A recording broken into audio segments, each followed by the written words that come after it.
Hello and welcome to another episode of Glorious Life on Wheels. I hope you can hear me. I have the air conditioning on in here. It is so hot I'm roasting, and I hope you can hear over it. But in this short video, I want to address a comment I recently received. It was in reference to a video I aired that was about an incident involving an older couple who were attacked at a rest stop with tragic consequences. In the comment, I think I don't even know how to address this. Let me just say this. I think the comment was one of the most foolish, and I don't know if I would say delusional, but out of touch for sure comments that I've ever gotten on my channel in the over 4 years that I've been doing YouTube. And it represents a mindset that I would go so far as to say is dangerous if that person impacts the way other people think. But you know what? Come on and let me know as I tell you what the comment was. Let me know if you think I am just, out of line and the comment was, appropriate and even true. Let me know what you think. I know that anytime I do a video like this, I'm going to receive a certain amount of blowback from people who are going to accuse me of fear-mongering, or are going to say I'm doing clickbait, or all kind of other ridiculous things. But let me just say this. If I see a situation that I think is potentially dangerous or could put any of my viewers in harm's way, whether they live in a sticks and bricks or in a van or as a nomad, I'm going to do a video and share that potential danger so that my viewers can be aware and prepared. When I did the video on the woman in Quartzsite who had a rock thrown through the back window, I was accused of fear-mongering. When I did the video of my feelings that there might potentially be unrest leading up to or following the election, again, I was accused of fear-mongering. But you know what? Being a YouTuber is not somewhere that you can be if you're a coward. And I may be a lot of things, but I'm not a coward. I knew in advance that I would get a lot of blowback for doing this video, but you know what? So be it. This is something that needed to be shared. Before I tell you what the comment is, let me just say this.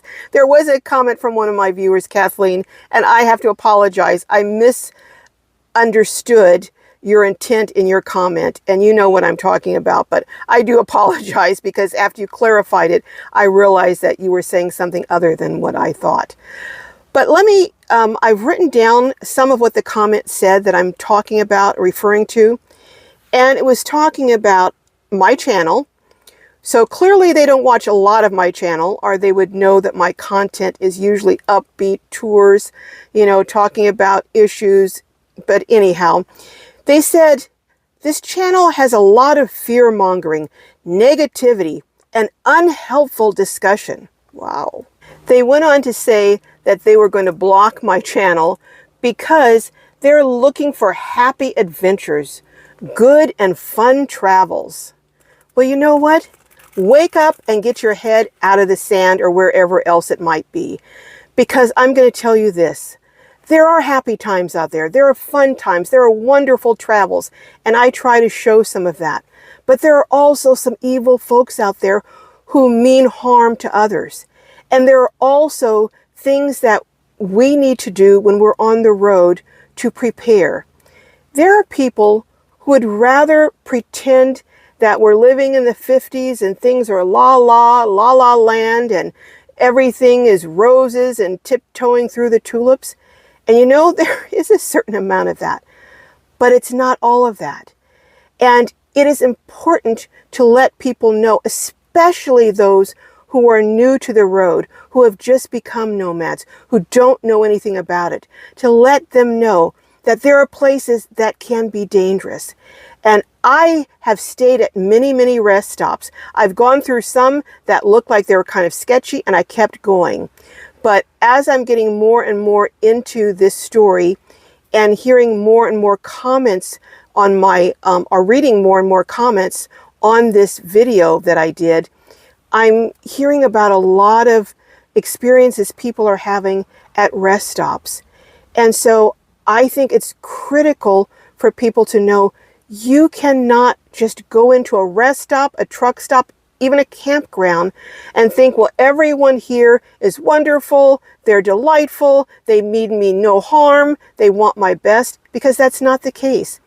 I still believe there are infinitely more good people out there than bad, and more people who want to help you and be a source of support than harm. However, we still have to be careful for the few that are out there that are predators. And I guess that's the best way to describe them, as predators looking for prey. And those individuals, and I may get some blowback for saying this, but in my opinion, those individuals look for people who they think will be easy targets and won't offer as much resistance. And I think in their minds, that easy target would be a solo female traveling alone, or an older person or older couple, as was the case in this instance. So there are things that you just have to be mindful of. One of them is, don't leave your vehicles unlocked, whether you're away from your vehicle or in your vehicle. Some people think, well, I'm in my vehicle, people will see it, so see that I'm in here, so no risk. No, if you're in your vehicle, keep it locked still. There are other things. If you have a person approaching you, you might want to back up, or you might want to get in your vehicle. Don't open your windows if people approach you. And for crying out loud, don't open your doors. I think after this, that it just brings into focus the need for having some plans as to what to do if you get into a bad situation. One thing I would say, I've heard, and I can't verify this because I haven't really gotten the information from the sheriff's department yet in Hall County, but I've heard that the perpetrator in this instance was after the tow vehicle, which was a Jeep, and that he wanted to take the vehicle. I would just say, if someone is coming after something that you have, other than yourself or another person with you or a child with you or something, let them have it. I know our natural inclination is to protect our possessions, particularly if you're low income and you've really struggled to get what you have. But you can replace possessions. You cannot replace your life, and you cannot replace your health if something is done to you that alters that for the rest of your life. So I urge you, take precautions. But if despite those precautions you get in a situation and someone is trying to take something from you, let them have it. Nothing you own is worth your life or even the lives of those who are around and with you. But anyhow, hopefully our next video will be a more upbeat and maybe even a cooking video. All right, I will see you next time. And those of you who live in sticks and bricks, this message is for you also. Because just because you're in a sticks and bricks doesn't mean you won't encounter or can't encounter people that are up to no good.